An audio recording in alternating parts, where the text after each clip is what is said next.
Génesis capítulo 18 y versículo 19 hay un maravilloso pensamiento que nos ayuda para iniciar esta gran aventura. ¿Están listas?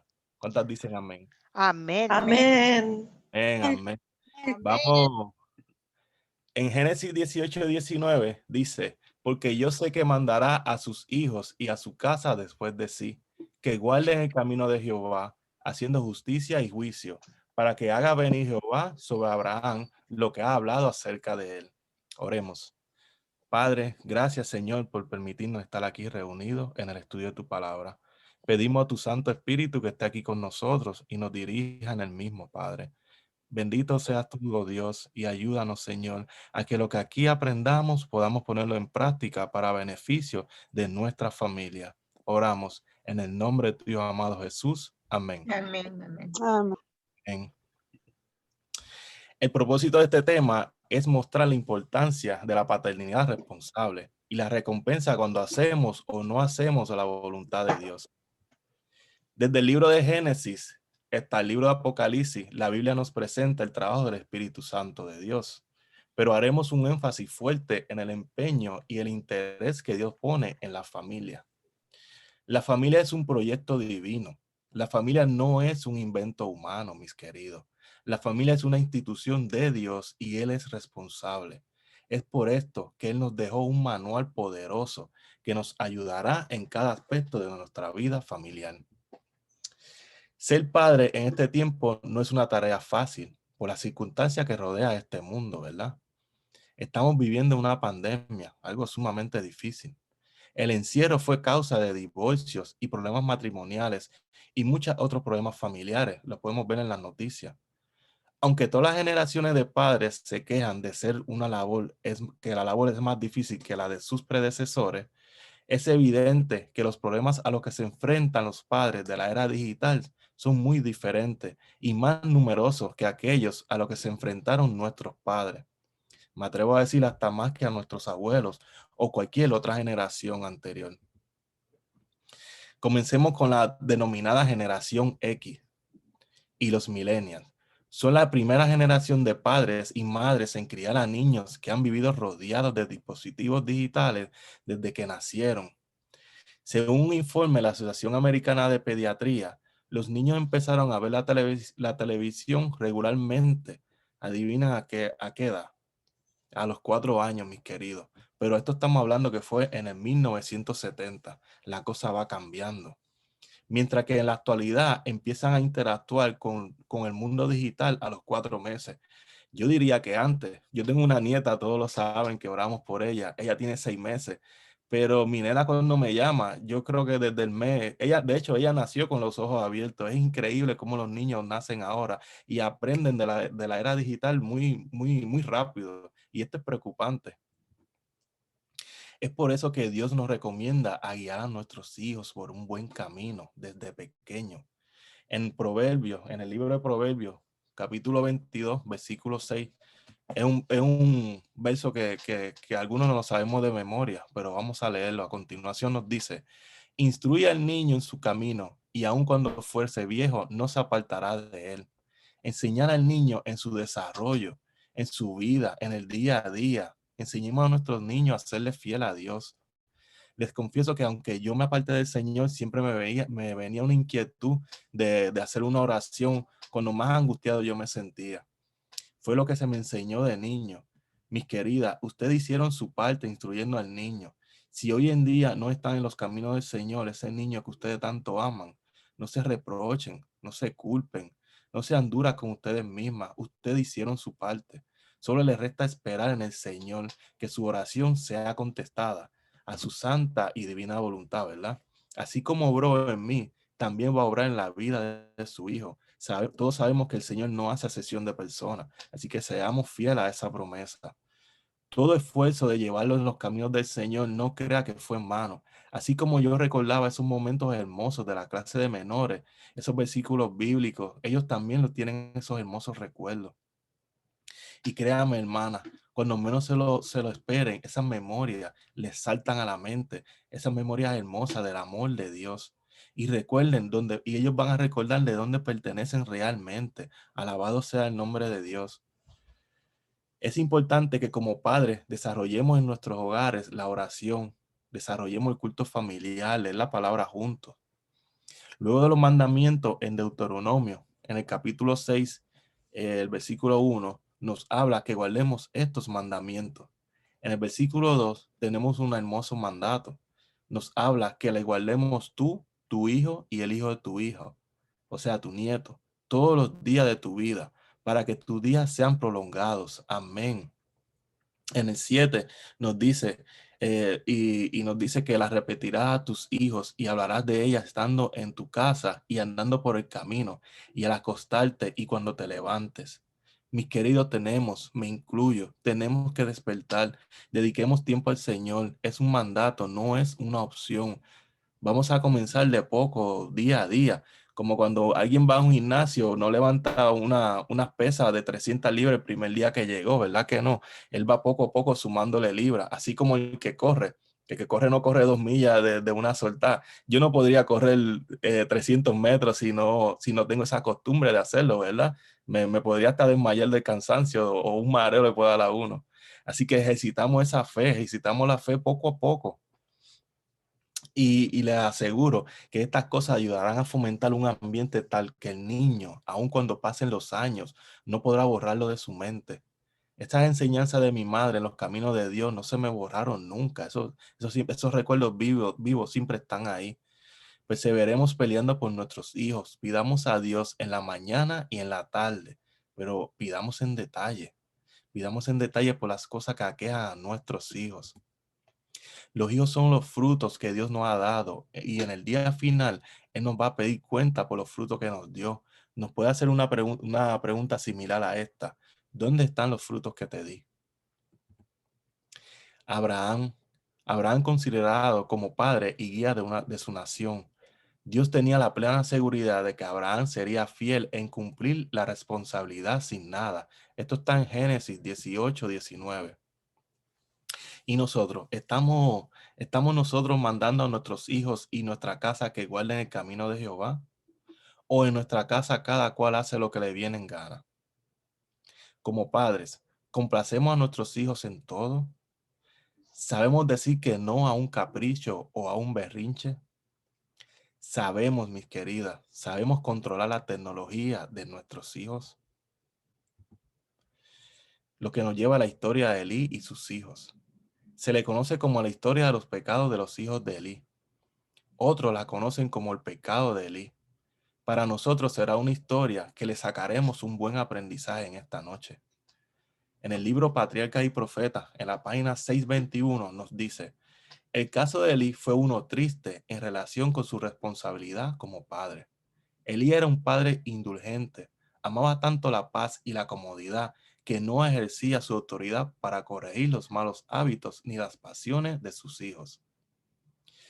Antes que contender con ellos o castigarlos, prefería someterse a la voluntad de ellos y les cedía en todo. En vez de considerar la educación de sus hijos como una de sus responsabilidades más importantes, trataba el asunto como si tuviera muy poca importancia. Fin de la cita. Lo próximo que nos lleva es a los que no conocen a Elí a preguntarse, ¿quién era Elí? Elí era un sacerdote y un juez de Israel. Ocupaba los puestos más altos y de mayor responsabilidad entre el pueblo de Dios, como hombre escogido divinamente para las sagradas obligaciones de sacerdote, o sacerdocio, perdón, y puesto sobre todo el país como la autoridad judicial más elevada. Se le consideraba como un ejemplo y ejercía una gran influencia sobre las tribus de Israel. Pero aunque había sido nombrado para que gobernara al pueblo, no regía bien su propia casa. Elí era un padre indulgente, amaba tanto la paz y la comodidad que no ejercía su autoridad para corregir los malos hábitos ni las pasiones de sus hijos. Antes que contender con ellos o castigarlos, prefería someterse a la voluntad de ellos y le cedía, mis queridos, en todo. En vez de considerar la educación de sus hijos como una de las responsabilidades más importantes, trataba el asunto como si tuviera muy poca importancia. Elí prefirió complacer los deseos de sus hijos por encima de su deber para con Dios. Más tarde, Elí cosechó el fruto de su negligencia como padre. Aunque Ofni y Finés estaban incapacitados para el cargo de sacerdotes, fueron puestos para administrar en el santuario. Allí ellos ofrecieron los sacrificios con desprecio de la autoridad divina. En el libro Patriarca y Profeta seguimos leyendo en la página 622 que nos dice: los sacrificios que apuntaban a que apuntaban a la futura muerte de Cristo tenían por objeto conservar en el corazón el pueblo la fe en el Redentor que había de venir.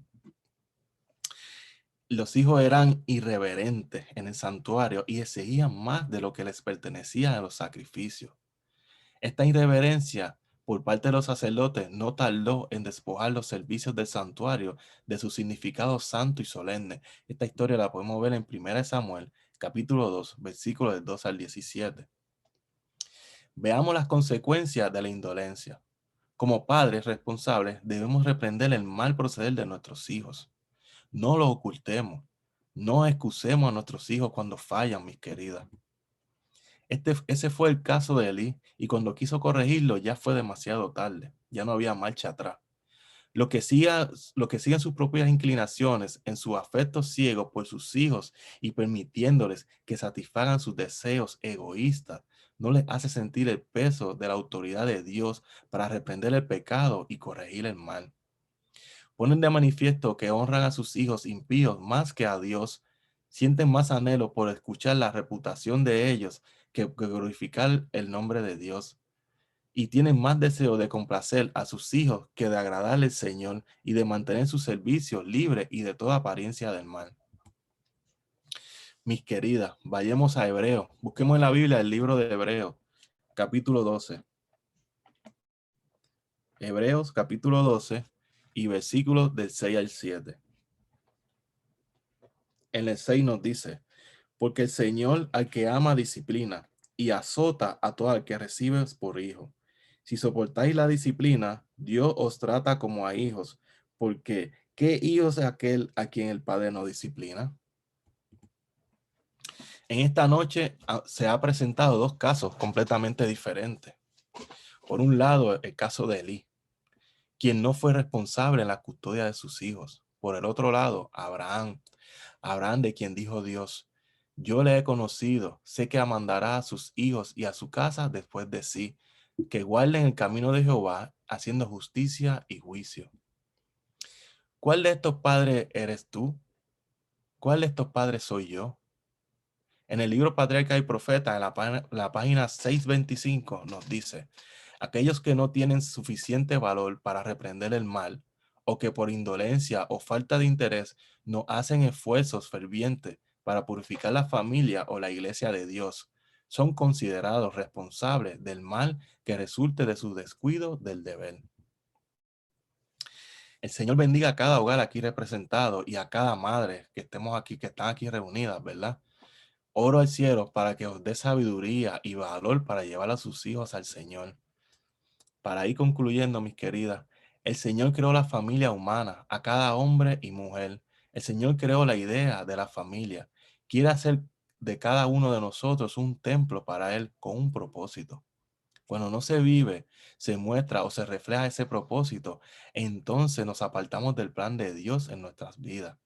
En Isaías 43:7 nos dice: todos los llamados en mi nombre, para gloria mía los he creado, los formé y los hice. Dios nos creó para su gloria, y de esa forma, si nosotros llevamos frutos, como dice en Juan, vayamos a Juan y leamos estas palabras hermosas que dice Juan. Juan capítulo 15, versículo 8. Juan 15:8 nos dice: en esto es glorificado mi Padre, en que llevéis muchos frutos y seáis así mis discípulos. Y el 16 nos continúa diciendo: no me elegiste vosotros a mí, sino que yo elegí a vosotros y los he puesto para que vayáis y llevéis fruto, y vuestro fruto permanezca, para que todo lo que pidiereis al Padre en mi nombre se os dará. Esto es Jesús hablándonos. Le doy gloria a Dios por eso. Si llevamos su fruto, entonces lo estaremos glorificando. Cada ser humano, ¿verdad? y cada familia humana debería reflejar la gloria de Dios. En esta noche, imagínense a un padre, imagínense a una madre, imagínense a unos hijos llenos del Espíritu Santo. Ellos mostrarían a todo el mundo que hay un Dios todopoderoso que sostiene sus familias. Necesitamos que papá, necesitamos que mamá, necesitamos que todo el hogar regrese otra vez a las manos de Dios, nuestro Creador. El mundo se llena de tinieblas, pero hay una luz en la tierra. El mundo está en problemas y en crisis, pero Jehová no está en crisis. Jehová está en el control. Necesitamos volver a Jehová, necesitamos volver a Dios, mis queridas. Necesitamos no volver a acto, no volver en acto o no volver en cultos. Necesitamos volver a comenzar desde la casa. Necesitamos volver temprano en la mañana, que papá busque de Dios temprano, al igual que la mamá, que se envuelva en la palabra de Dios, que muestran a sus hijos por experiencia propia lo que es vivir en comunión con el cielo. Y entonces, solo entonces, mis queridas, los ángeles tomarán control en esa casa y lo próximo que pasará es que los demonios se irán a las millas de ahí de esa casa, se irán corriendo y esa familia glorificará a Dios. La gente verá que hay Dios en nuestro corazón. Necesitamos esa experiencia, necesitamos vivir esa experiencia. Ánimo familia, Cristo vuelve pronto. Estaremos listos para ese glorioso encuentro, unidos en familia y agarrados como la vid de Dios. Que Dios los bendiga y feliz noche. Amén. Amén. Amén. Gracias, Jim. Amén. Amén. Gracias, Jimmy. Gracias a ustedes. Gloria a Dios. Tremendas palabras, ¿verdad? ¿Tú te acuerdas cuando hacías la devoción matutina con tu mamá? Oh, las 3R. Sí. ¿Cuáles son esas 3 R's? Tengo que buscártela. Es que es extenso. Ay, sí, no, tremendo. Pero sí, la devoción matutina para aquellos que no crecimos en la iglesia adventista, pues es algo que tuvimos que aprender cuando es joven uno, pues yo me acuerdo levantarme temprano y hacer mi escuela sabática. Ese era según yo, esa era mi matutina. Oye, Sí. mejor que me avisaste, pues, porque ya sé que lo veo ahí. Pero a medida que llegan los hijos, pues tenemos nosotros que idear y ahí es donde tenemos que orar mucho, ¿verdad? ¿Alguien aquí quiere compartir cómo hacen su devoción matutina para aquellas personas, por ejemplo, como para Ada con su hija Evangelina? ¿Cómo podría hacer ella una devoción matutina? Este es tiempo para que Nosotros aquí en compartamos. casa, Ajá. nosotros aquí en casa nos levantamos, desayunamos, bueno, cada quien hace su devoción personal en su habitación, los muchachos se levantan y leen la palabra, mi esposo la hace también en su oficina, yo la hago aquí. Luego nos levantamos a las 7, yo me voy a la cocina, ellos se quedan todavía leyendo. Una vez que terminamos de desayunar, nos reunimos todos en la sala, tenemos nuestro altar aquí en la salita de arriba, colocamos unos himnos, oramos y leemos bien sea un capítulo o un versículo y un devocional para jóvenes, y después volvemos a orar y agradecemos a Dios por todas las bendiciones y para que nos cuide durante el día. Amén. Amén. Exacto. A veces nosotros decimos, ¿y cómo se hace un devocional? Es sencillo y cada familia tiene su dinámica, pero lo importante es tener un lugar específico donde se hace, donde no haya distracciones y hacerlo lo más, ¿cómo se dice? Atrayente posible el lugar, que no esté, como dije, libre de distracciones, que tenga sus plantitas, que esté bonito, que esté limpio, pero más que todo que se siente esa atmósfera donde ese momento es especial y tiene que ser una prioridad. Porque usted puede decir, lo voy a hacer hoy, pero ya mañana, uy, me dormí, me desperté tarde y voy corriendo. Y no es fácil, tenemos que, cuando hay niños pequeños, pues tienen que ser cortos, porque la atención de ellos se va. Dígame, Leonor. Es muy importante lo que dice Siocaris y tener en cuenta en el culto, lo que eso sería el culto familiar. No hacerlo largo, que no se ponga, como se dice, pesado, aburrido para los jóvenes o para los niños. Es bueno hacerlo de acuerdo a la edad y un tiempo prudente, que ellos más bien queden con ganas y deseen al otro día, otra vez otro rato, porque a veces se hace muy largo que los jóvenes o los niños no quieren, porque, ay, qué pereza, qué aburrido, qué largo, y hacerle la meditación de acuerdo a las edades, equilibradamente. Eso lo practiqué yo mucho y fue efectivo, porque no es fácil a veces complacer las diferentes edades. Yeah. ¿sí? O los diferentes horarios. A veces el papá tiene diferente horario a la mamá. Yeah. En mi caso hubo un periodo donde mi esposo se iba más temprano, pues yo me quedaba con ellos haciendo la devoción matutina y lo hacíamos cuando desayunaban y después ahí se iban para la escuela. Así es que cada dinámica, cada familia tiene su dinámica. Lo importante es asegurarse que hay un tiempo para dedicarlo por la mañana a Dios y por la noche, pues, para contarse las cosas buenas que pasaron en el día. Así es que, pues, son unas recomendaciones que podemos hacer e inculcarle también a los hijos para que a los nietos, a veces el abuelo es que tiene que hacer esa parte. En esta época donde estamos. Así es que todos tenemos una responsabilidad, todos somos it takes a village, dicen en inglés. Toma toda una sociedad el éxito de los hijos. Bueno, pues muchas gracias. ¿Alguien Exacto. tiene algún comentario, alguna pregunta para nuestro hermano Jimmy? Bueno, Jimmy. No, hermano Jimmy, no, muchas gracias.